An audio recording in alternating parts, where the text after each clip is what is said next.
अस्सलाम वालेकुम दोस्तों। प्रोग्राम साजिगा विद काशिफ में के साथ मैं हाजिर हूँ। दोस्तों, आज हम बात करेंगे एक तो सुप्रीम कोर्ट के फैसले पे, इसके क्या असरात होंगे और इस फैसले के बाद हमारे अगले वज़ीर आज़म कौन साहब बनेंगे, नवाज शरीफ साहब बनेंगे या शहबाज शरीफ साहब का अभी भी कोई चांस है। और इसके अलावा हम बात करेंगे इलेक्शन के ऊपर, क्या अब इलेक्शन के मुलतवी होने के कोई इम्कानात हैं या नहीं। और आखिर पे दोस्तों हम सोलर पैनल्स की बात करेंगे। सोलर पैनल इस वक्त बहुत सस्ते हुए हैं, डॉलर का रेट भी अब कम हो रहा है। तो इसके बाद क्या हम मज़ीद बचत कैसे कर सकते हैं कि एक आम आदमी कौन सा सोलर पैनल लगाए, कौन सा इन्वर्टर लगाए, हम इस पर बात करेंगे और आपको आगाही देंगे कि किस तरह से आप मज़ीद सिस्टम किस तरह लगाएं कि आपकी बचत हो सके। तो दोस्तों, बाकायदा आगाज़ करने से पहले हस्बे मामूल आपसे वही दरख्वास्त है कि जिन दोस्तों ने चैनल सब्सक्राइब नहीं किया वो चैनल सब्सक्राइब कर लें, और जिन्होंने किया हुआ है उनका बहुत शुक्रिया, और वो वीडियो को आगे ज़रा शेयर करें ताकि हमारी यूट्यूब फैमिली बढ़े, और वीडियो को लाइक भी करें, उसे शेयर भी करें। शुक्रिया। अच्छा दोस्तों, अब हम बाकायदा आगाज़ करते हैं। आज हस्बे तवक्को हस्बे मामूल जो यही तवक्कुआत थी कि ये सुप्रीम कोर्ट से ये फ़ैसला उड़ जाएगा, तो सुप्रीम कोर्ट ने ताहयात ना अहली ख़त्म कर दी। 6-1 से ये फ़ैसला आया जिससे याहिया अफरीदी साहब ने इसकी मुखालफत की कि वो जो एक पहले फ़ैसला था वो ठीक था। तो लेकिन अब देखते ही हैं दोस्तों कि ये फ़ैसला तो आ गया, क्या इस फ़ैसले के असरात क्या होंगे, ये पाकिस्तान के लिए किस हद तक खुशाइंद है, और वज़ीर आज़म के ओहदे के लिए ये किस हद तक खुशाइंद है या नहीं है। तो दोस्तों, अब ये इम्कानात मज़ीद बढ़ गए हैं कि नवाज शरीफ साहब के चौथी बार वज़ीर आज़म बनने के लिए जो तमाम रुकावटें थी वो ख़त्म हो गई हैं। अब उनके रास्ते में वज़ीर आज़म बनने के लिए या पार्टी सदर बनने के लिए कोई रुकावट नहीं रही। तो क्या नवाज शरीफ साहब अभी भी चौथी बार वज़ीर आज़म बनेंगे या नहीं बनेंगे। तो दोस्तों, इसके ऊपर अभी भी अबहाम मौजूद है और रहेगा। मैं आपको पहले भी बहुत बार कहा है कि नवाज शरीफ साहब के वज़ीर आज़म बनने में अगर कोई रुकावट है तो वो ख़ुद नवाज शरीफ साहब हैं, उनके बयानात हैं। आपने देखा होगा कि जब वो लंदन आने से पहले भी उन्होंने बयान दिया था एहतसाब के हवाले से, तो शहबाज शरीफ साहब फ़ौरन लंदन गए थे और काफ़ी दिन रह के फिर वो वापस आए। पाकिस्तान में आने के बाद चंद ही दिनों में, चंद दिन पहले उन्होंने फिर दोबारा एहतसाब की बातें शुरू कर दी। उनके दिल में यह कल्क है कि उनकी हुकूमत बार बार मदाखलत से ख़त्म होती थी, और इसमें कोई शक भी नहीं है कि इस्टेब्लिशमेंट की मदाखलत की वजह से हमारा ये निज़ाम नहीं चल पा रहा। सवाल बहुत सादा है कि क्या इस्टेब्लिशमेंट 2 कदम पीछे हटेगी और वो मियाँ नवाज शरीफ साहब को इतनी जगह देगी कि वो अपने एजेंडे के मुताबिक सिविलियन बालादस्ती भी नाफिज कर सकें और मुल्क को तरक्की के लिए आगे भी बढ़ा सकें। तो दोस्तों, मेरी राय में इसका जवाब है कभी भी नहीं। इस्टेब्लिशमेंट जितना आगे आ चुकी है हमारे सियासी निज़ाम में, पीछे जाना तो मुश्किल ही नहीं नामुमकिन है। ये तो ज़रूर हो सकता है कि वो 2 कदम और आगे बढ़ें, लेकिन ये नहीं हो सकता कि वो पीछे चले जाएं। आप देखें कि जो शहबाज शरीफ साहब के दौर में वो जो एक इन्वेस्टमेंट काउंसिल बनी है SIFC, उसमें भी आर्मी चीफ साथ बैठते हैं। जहां आर्मी चीफ आ जाएंगे, जहां पे इस्टेब्लिशमेंट आ जाएगी, उस काम का तमाम सेहरा इस्टेब्लिशमेंट को जाएगा। अगर कोई उसको क्रेडिट लेने की कोशिश भी करेगा तो वो ख्वाबों ख्यालों की दुनिया में ही रहता होगा। एक तो ना ही किसी सियासतदान को या सिविलियन को उसका क्रेडिट मिलेगा और ना ही लेने दिया जाएगा। आप अभी भी देख लें, डॉलर जब भी कुछ कम होता है या ज़ख़ीरा अंदोज़ों के मामले पे कोई ऑपरेशन हो रहा था, तो कोई ये नहीं कह रहा था कि ये निगरान हुकूमत कर रही है। सबकी ज़ुबान पर एक ही बात होती थी, आर्मी चीफ ने ये कर दिया, आर्मी चीफ ने वो कर दिया, आर्मी चीफ डॉलर नीचे ले आए, आर्मी चीफ ने स्मगलर्स को पकड़ लिया। अब सवाल तो ये पैदा होता था कि ये जो स्मगलिंग है क्या पहली बार हो रही थी, उससे पहले भी आर्मी चीफ आते थे। हर आर्मी चीफ की शान में ऐसे ही डोंगरे बरसाए जाते हैं जब वो आता है। तो और फिर जब चले जाते हैं तो फिर यही, जैसे अब बाजवा साहब के बारे में बातें होती हैं या राहील शरीफ साहब के बारे में भी, तो ये हमारा बतौर कौम ये वतीरा है हमारा कि हम हर आर्मी चीफ को उसकी दौरान मुद्दत सर पे बिठाते हैं और जाने के बाद बुरा भला कहते हैं। तो दोस्तों, खैर हम बात कर रहे हैं सियासी मदाखलत की। तो नवाज शरीफ साहब के लिए वज़ीर आज़म बनना बहुत मुश्किल होगा और उनके लिए ये वाले मामले पे चलाना बहुत, इस निज़ाम को चलाना, इस निज़ाम में चलते रहना नामुमकिन बात है। वो अपनी सिविलियन बालादस्ती वाले मौक़िफ़ से पीछे हटने के लिए तैयार नहीं है। यहाँ पर आने से पहले भी इरफान सदीकी साहब ने एक कॉलम भी लिखा था जिसमें उन्होंने कहा था कि जी मियाँ साहब ने मेरे साथ बहुत दिल की बातें की जो कि ऑफ द रिकॉर्ड हैं, लेकिन वो कुछ ना कहते हुए भी कुछ कह गए थे, बहुत कुछ कह गए थे, बहुत कुछ बता गए थे कि नवाज शरीफ साहब के दिल में क्या क्या दर्द हैं। और उनको यही था कि यार मैं तो हर तरह का कंप्रोमाइज़ करने के लिए तैयार हूँ, लेकिन मुझे हुकूमत नहीं करने दी जाती। तो यही बात है कि हमारे इस्टेब्लिशमेंट को ऐसा कोई भी सियासतदान नहीं चाहिए जो ये कहे कि वो कुछ कर सकता है। लेकिन इसमें अलमिया हम सिर्फ इस्टेब्लिशमेंट का ही कहें तो बहुत गलत होगा। हमारे सियासतदान अपनी ज़ात में भी डिक्टेटर हैं।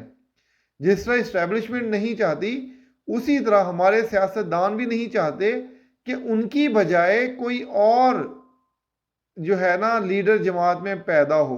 अगर कोई लीडर पैदा होने की कोशिश करता है या बनता है तो उसके साथ बहुत बुरा सलूक होता है।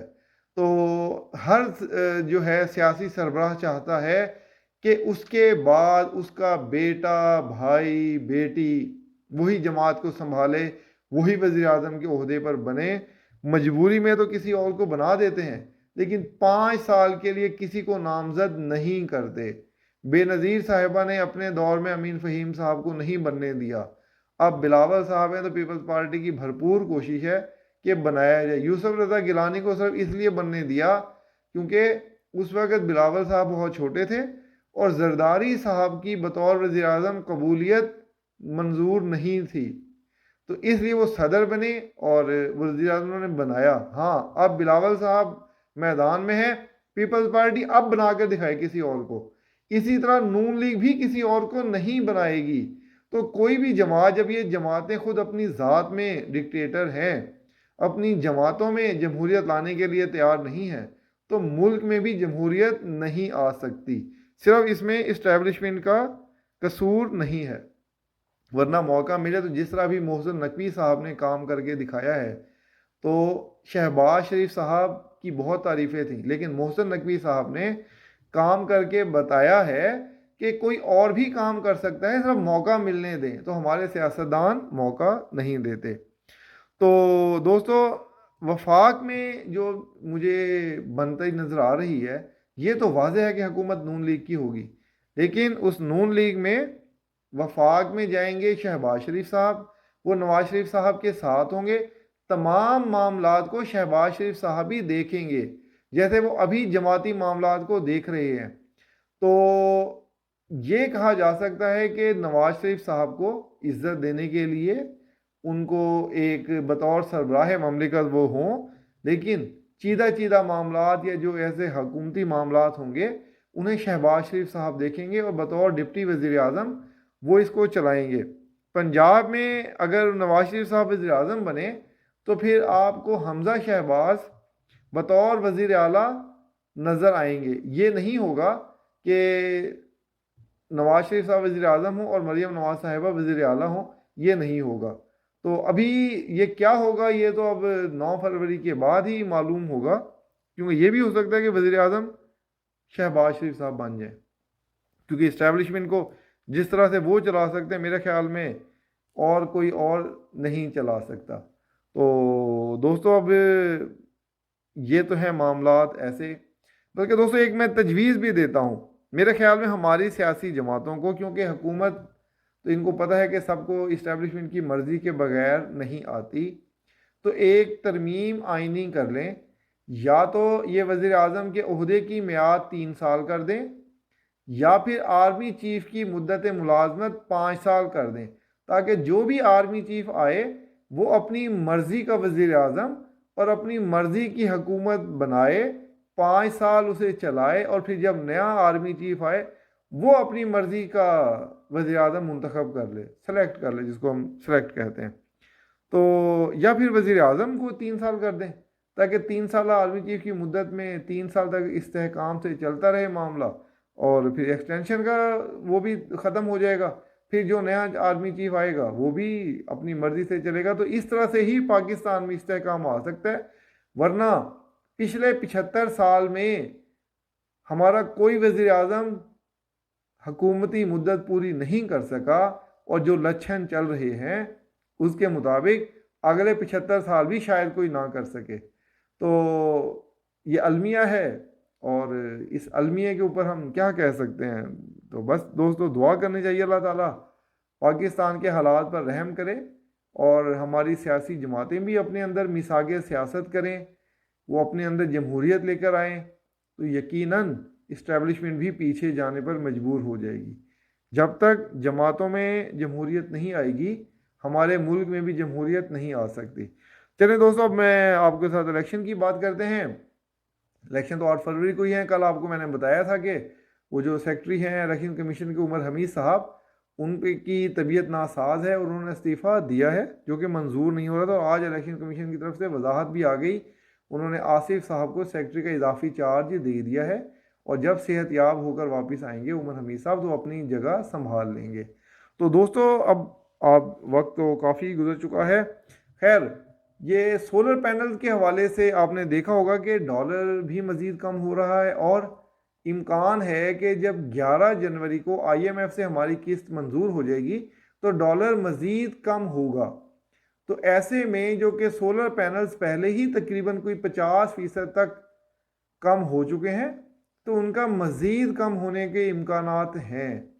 तो अब आप, हर बंदा परेशान होता है कि सोलर पैनल के लिए इन्वर्टर कौन सा लगाया जाए, सोलर प्लेट्स किस कंपनी की लगाई जाएं, कौन सी अच्छी है, और किस तरह से हम मज़ीद बचत कर सकते हैं। तो दोस्तों, मैं आपको बताऊंगा इसमें। दोस्तों, इसके ऊपर एक पूरा तवील प्रोग्राम करने की ज़रूरत है, वो तो मैं अगले प्रोग्राम में ही आपको इस पर ज़्यादा तफसील से बात करेंगे कि किस तरह आप इन्वर्टर लगाएं, कौन सा इन्वर्टर लगाएं जिसमें आपकी बिजली सिस्टम में भी जाए, आप भी इस्तेमाल करें, और आपका बिल भी कम से कम आए, और आपकी बिजली भी बेहतर हो, और आपका जो इंस्टॉल करने का ख़र्चा है वो भी कम से कम हो। तो इसमें टेक्निक्स हैं दोस्तों, ये मैं आपको तफसील के साथ अगले प्रोग्राम में डिस्कस करूँगा। तो दोस्तों, इसके साथ मुझे इजाज़त दीजिए। कमेंट्स में ज़रूर बताइएगा कि आपको प्रोग्राम कैसा लगा। तो अपना बहुत सा ख्याल रखिएगा दोस्तों। इसके साथ मुझे इजाज़त दें। शुक्रिया। अल्लाह हाफिज़।